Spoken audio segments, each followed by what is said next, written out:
Скопје полека се чисти. Во поголемиот дел од општините се средија мини депониите и контењерите се испразнија, а за среќа и дождот ги изми тротоарите и улиците. Општините со своја механизација излегува на терен и постепено го средуваат хаосот со ѓубрето кое се натрупуваше со недели.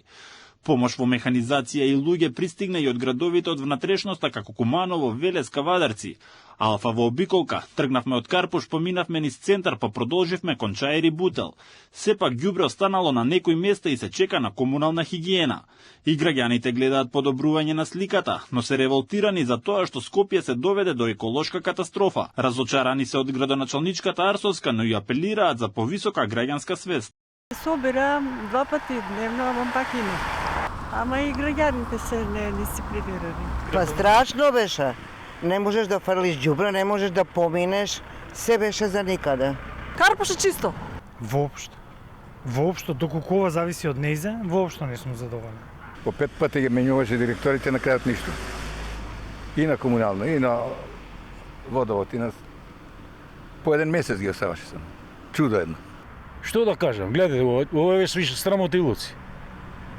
Више, ова само казна треба на народот, ништо друго. Без казни ова не може да помине. Завчера чисто ја види го каков е ова денеска. Не знам, мислам дека е супер сега. А инако беше катастрофа. Контињерите се испразнија, ама Вардар се наполни. Огромни количества ѓубре, пластични шишиња, кеси и разни други отпадоци можеа да се видат во водите на реката. Сомнежите се дека ѓубрето во реката најверојатно доаѓа од дивите депонии што се наоѓаат во горниот тек покрај неговото корито.